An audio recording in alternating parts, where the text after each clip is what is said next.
Hi all. Welcome to the e-learning module of German language training program. And today we will learn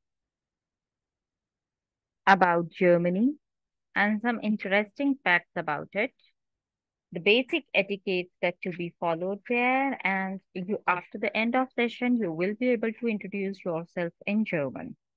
So let's begin.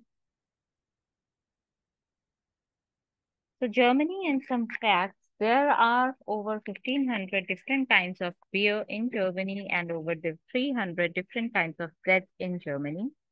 The biggest beer festival in the world, of course, is the Oktoberfest. University is free for everybody, and we all like Paris and Venice.